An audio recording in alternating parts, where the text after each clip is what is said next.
Hello दोस्तों, स्वागत है आपका हमारे YouTube चैनल कॉमिक फैन पर। चलिए दोस्तों शुरू करते हैं। वंडरमैन परमाणु और नारी शक्ति का प्रतीक शक्ति की ये धमाकेदार कॉमिक्स नाश केतु। चलिए शुरू करते हैं ये विशेषांक का पहला भाग। और दोस्तों, जिन्होंने अभी तक हमारे चैनल को सब्सक्राइब नहीं किया है, चैनल को सब्सक्राइब जरूर कीजिएगा ताकि ऐसे ही रोमांचक कॉमिक्स हम आपके लिए लाते रहें। चलिए शुरू करते हैं। प्रकृति का यह अटल नियम है कि हर वस्तु नाशवान है, चाहे वो जीवित हो अथवा मृत। इन वस्तुओं के नाश में 2 दिन से लेकर 2000 वर्ष तक का समय लग सकता है। जैसे किसी प्राणी के जिस्म को सड़ने के लिए 3 से 5 दिन ही काफी है। लोहे को जंग लगकर खत्म होने में कई वर्ष लग सकते हैं, लेकिन अगर यह समयावधि एक इंसान द्वारा कुछ सेकंड्स में ही समेट दी जाए तो वो सिर्फ एक शख्स हो सकता है। नाश केतु, संजय गुप्ता की पेशकश। ईश्वर ने इंसान बनाया, उसे जिंदगी दी, जिंदगी को जीने के लिए भूख दी, भूख के लिए पेट दिया, लेकिन रोटी नहीं दी। पर उसे इतना सामर्थ्यवान बना दिया कि मेहनत मजदूरी करके अपने हिस्से की रोटी वह खुद कमा सके। लेकिन कम से कम एक इंसान ऐसा था जिसे पेट भरने के लिए रोटी नहीं चाहिए। इंसोक्टोरियम का मैनेजर देसाई उसी से संबोधित था। आओ शनि, बड़ा अजीब सा नाम रखा है तुम्हारे माँ बाप ने, पर खैर नाम में क्या रखा है। आओ अंदर आओ।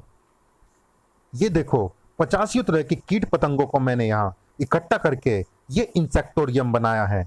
इनमें से बहुत से कीड़े तो बहुत ही दुर्लभ है, अपने आप में अनोखा ही है मेरा ये कीड़ों का म्यूजियम।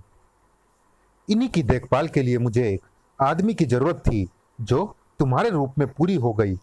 बस मुझे इंतजार है विदेश से मंगाए गए कुछ और कीड़ों की विभिन्न जातियों का। उसके बाद मैं इसे दर्शकों के लिए खोलूंगा। मैं समय समय पर तुम्हें इनकी देखभाल के बारे में समझाता रहूंगा, ठीक है ना? सब कुछ ठीक ही था, या सब कुछ ठीक होने से रह गया था। सविता भी बच्चों को लेकर आती होगी। आज मैंने उन्हें इंसेक्टोरियम दिखाने का वायदा किया है, पर ओहो, मैं शनि को यह बताना तो भूल ही गया कि उनमें कुछ कीड़े जहरीले भी है। कहीं वो उन्हें छेड़ ना बैठे। ओह गॉड, जाने क्या देखा था देसाई ने कि उसका दिमाग भग से उड़ गया था। ए ये क्या कर रहा है? उफ, हरिया, भीमा, राका, जल्दी आओ। साहब, ये तो कीड़े खा रहा है। ये तो जानवर है साहब, जानवर नहीं राक्षस को।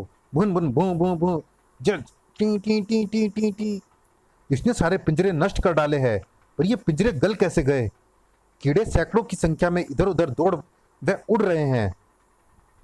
क्री भू भू, और ये पागलों की तरह दबोच दबोच कर उन्हें खाए जा रहा है। सैकड़ों कीड़ों की भीड़ के रास्ते में जो भी आया वो उसी से चिपट गए। हूं, आ बचाओ, ये काट रहे हैं। हम इन कीड़ों से कैसे बच सकते हैं साहब? देसाई का पूरा वजूद उस वक्त हिलकर रह गया जब पापा को क्या हुआ? ओह माय गॉड, सविता, दोनों बच्चों को लेकर भाग जाओ। मगर अब देर हो चुकी थी। पापा भिन्न भू, हेल्प, आ। चंदा के जहन में जबरदस्त ढंग से उभरी थी वो चीख, हेल्प, कोई मुसीबत में है। लेकिन इस वक्त मैं तरुण के साथ कार में हूं। चंदा, क्या बात है? तुम कुछ असुविधा महसूस कर रही हो। शायद तुम्हें मेरा कार में घर छोड़ने का प्रस्ताव रखना अच्छा नहीं लगा, क्योंकि तुम जब से मेरे साथ बैठी हो चुप ही हो। नहीं तरुण, ऐसा नहीं है। मेरे जिस्म पर शक्ति हावी होना चाहती है। कंपन शुरू हो गया है। शायद तुम्हें मेरा साथ पसंद नहीं। बस इससे ज्यादा वह कुछ भी नहीं कह पाया, क्योंकि तभी उसने एक झटके के साथ कार रोक दी। ओह गॉड, ये क्या? क्रिंच क्रिंच, बचाओ बचाओ, भन बुरु क्री। इनके पूरे शरीर पर कीड़े चिपटे हुए हैं जिन्हें बेगोन स्प्रे दूर कर सकता है। कार में घुसे मच्छरों व पिस्सुओं को मारने के लिए ये मैं हमेशा कार में रखता हूं। बाहर निकलते ही तरुण ने दरवाजा बंद कर दिया। दरवाजा खोलना मत चंदा, वरना ये कीट पतंगे कार में घुसकर तुम्हें नुकसान पहुंचा सकते हैं। यही पलटा चंदा के लिए भी। शक्ति जैसे प्रकाश की चादर बनकर उससे लिपट गई थी। शूश। अब मैं नहीं रुक सकती, क्योंकि मेरी जरूरत भी इसी इंसेक्टोरियम में ही है। पापा बचाओ पापा। उफ, क्या करूं, क्या करूं। मम्मी, आ आ।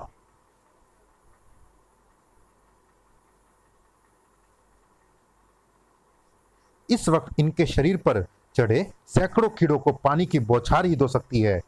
होज पाइप की मोटी धार कीड़ों को धोने लगी। गुलुप, घबराओ नहीं, घबराओ नहीं, शक्ति आ गई है तुम्हारी मदद करने। लेकिन उड़ते हुए कीड़े इनसे दोबारा चिपट सकते हैं, साथ साथ इन्हें भी खत्म करना होगा अपने हल्के ताप के स्पर्श से, जिसे मानव शरीर तो बर्दाश्त कर सकता है पर कीड़े नहीं। तिड़ चट चट। मुसीबत के वक्त अगर दिमाग के दरवाजे बंद न किए हों तो बचने के ऐसे कई रास्ते खुद भी निकाले जा सकते हैं। ओह गुलुप, शक्ति के हाथ में थमे होज पाइप का रुख शनि की ओर हुआ। नहीं ठहरो, सब इसी के कारण हुआ है। ये जानवर है, ये राक्षस है। इसने कीड़े खाने के लिए न जाने कैसे पिंजरों को सड़ा डाला। ये मुजरिम है। कच कच कच। कोई इंसान इस प्रकार कीड़ों को नहीं खा सकता। तू तो सचमुच कोई राक्षस है। बता क्यों की तूने ये हरकत, वरना शक्ति के कहर से तुझे गुजरना होगा। ग्लुप, नहीं ऐसा मत करो, ये मेरा भोजन है। किसी के मुंह से उसका भोजन छीनना पाप होता है। मैंने जो कुछ किया पेट भरने के लिए किया। फिर कीड़ों को मारना कोई अपराध भी नहीं है। अगर कीड़ों को मारकर खाना अपराध है तो फिर वो आधी आबादी भी मुजरिम है जो मांस खाकर पलती है। हाँ, अगर मेरी वजह से किसी को तकलीफ पहुंची है तो मैं माफी मांगता हूं। ये ठीक कह रहा है, मैं इसे अपराधी समझकर दंड नहीं दे सकती। मेरा काम खत्म हो चुका है, मुझे जाना होगा। कौन थी ये? शायद कोई देवी मदद करके चली गई। वो शक्ति कह रही थी खुद को। मैं तुम्हें माफ नहीं करूंगा शैतान, तुम्हें पुलिस के हवाले करूंगा। तुमने मेरा म्यूजियम बर्बाद कर दिया। पुलिस?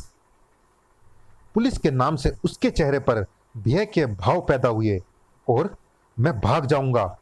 आश्चर्य, उसके हाथों के स्पर्श के साथ ही खिड़की पर ऐसा जंग चढ़ना शुरू हुआ कि वो मिट्टी के ढेर की तरह भुरभुरा कर बिखर गई। ये खिड़की मेरा रास्ता नहीं रोक सकती। खिड़की धूल कणों में कैसे बदल गई?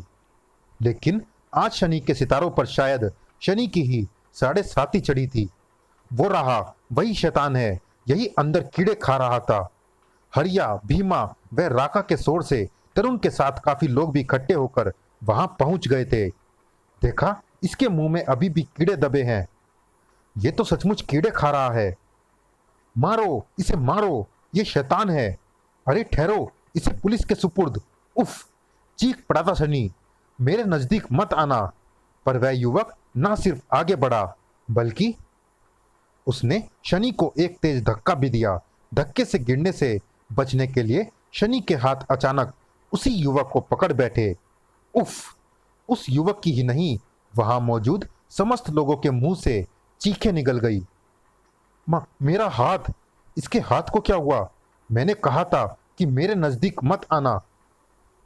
अपना हाथ काट फेंको, वरना तुम्हारा पूरा शरीर गल जाएगा। जान बचानी है तो जो मैं कहता हूं वही करो। सोचने में समय खराब मत करो। नहीं नहीं, इसका हाथ ऐसे गलता जा रहा है जैसे कोई कागज फटाफट जलता चला जाता है। तरुण उस युवक को लेकर कार की तरफ बढ़ा।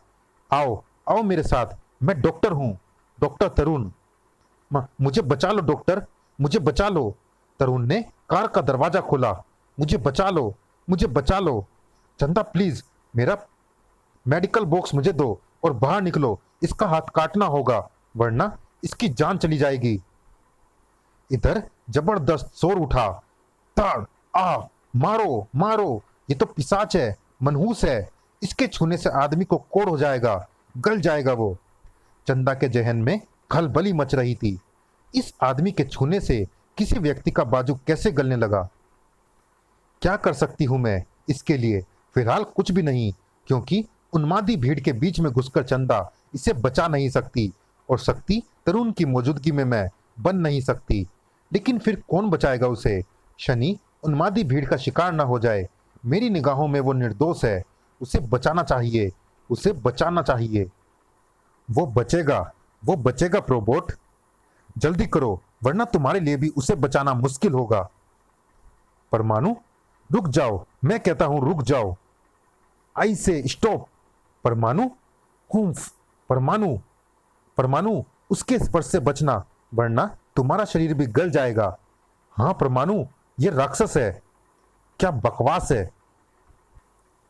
परमाणु शनि की तरफ पलटा। उफ, ये बुरी तरह से घायल हो चुका है, मुझे इसे फौरन हॉस्पिटल। ठहरो ठहरो परमाणु। अरे चंदा यहाँ।